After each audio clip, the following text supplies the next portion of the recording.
The car that we are reviewing today, some call it an SUV while others call it a crossover.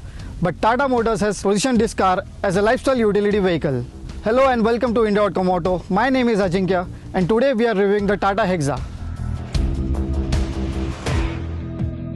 The Tata Hexa has been based on the impact design philosophy, which has been working wonders for the company. The car gets an aggressive front while the overall design of the Hexa is quite butch. The front end of the car is dominated by the honeycomb mesh grille, which is underlined by a bullhorn chrome garnish.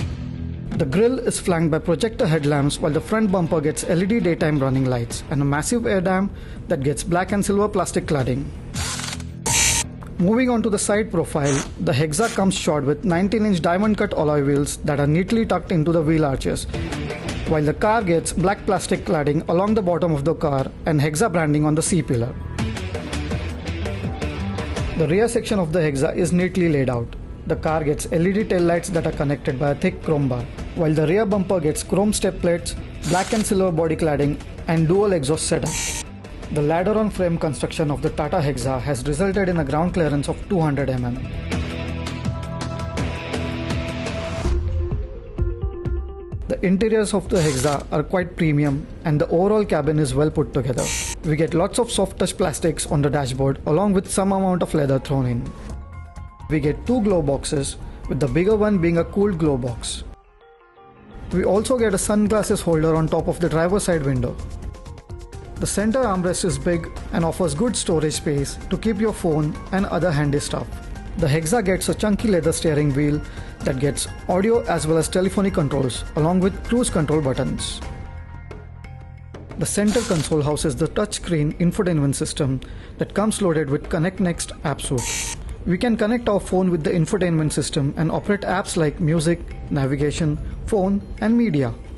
The infotainment system is supported by a 10-speaker JBL audio system, which is one of the best in the segment. Moving forward, the automatic climate control buttons are placed below the center console along with the 12-volt socket and the Super Drive mode selector.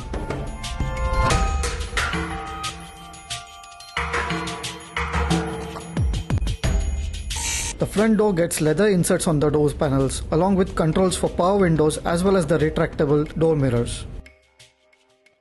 The front seats are very comfortable. You get good amount of support for the back as well as thighs. The Hexa comes with a host of comfort and safety features and it is quite a list. Getting inside the car is a task as the Hexa sits on a ladder-on frame chassis.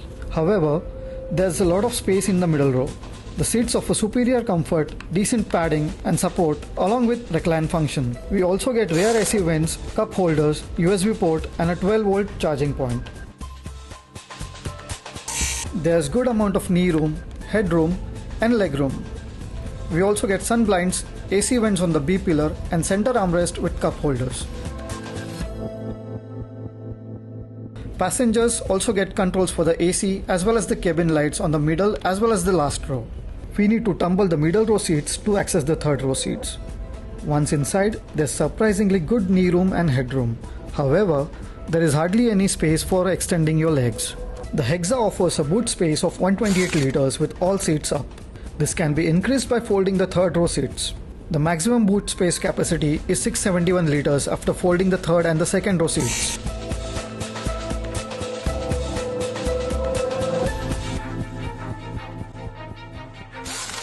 The Hexa is powered by a 2.2-liter Varicore 400 diesel engine. This engine develops 154 bhp of power and a whopping 400 Nm of peak torque, which is transferred to all four wheels via a 6-speed manual gearbox. The 6-speed gearbox is a bit notchy and you need to use a heavy hand to slot in the gears, especially the 5th gear. The steering of the Hexa is quite heavy in stop-go traffic and becomes very light when we are doing cruising speeds on the highway. We would have actually liked it to weigh up a bit to provide that sense of confidence while taking the corners or making sudden directional changes. The brakes offer decent stopping power but lacks in feel and bite. Hit the brakes hard and you get a spongy feel, which is not too great.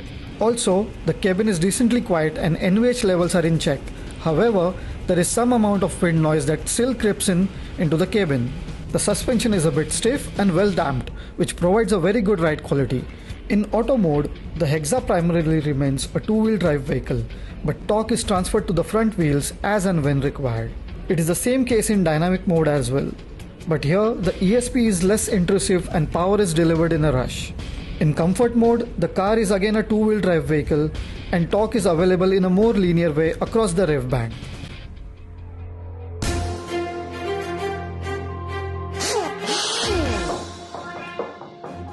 The rough road mode makes use of the 4x4 system with the torque being evenly distributed. All the terrain management systems like ESP, traction control and wheel slip are calibrated differently to make quick work of the bad roads. The Tata Hexa is not a true off-roader. It is more like a soft-roader, but put it into the rough road mode and it shows off its off-road pedigree. To summarize, the Hexa is a well-rounded product. It offers an exhaustive list of features, oodles of space and a powerful engine. The only downside is the notchy gearbox and the spongy brakes. Priced between 12 lakhs to 17.5 lakhs Indian rupees, ex-showroom Delhi, the Hexa does make a good case for itself. Well, this was my review on the Tata Hexa. Do let us know your feedback. Until then, keep watching India.com Auto for all the latest news and reviews of the Indian automotive industry.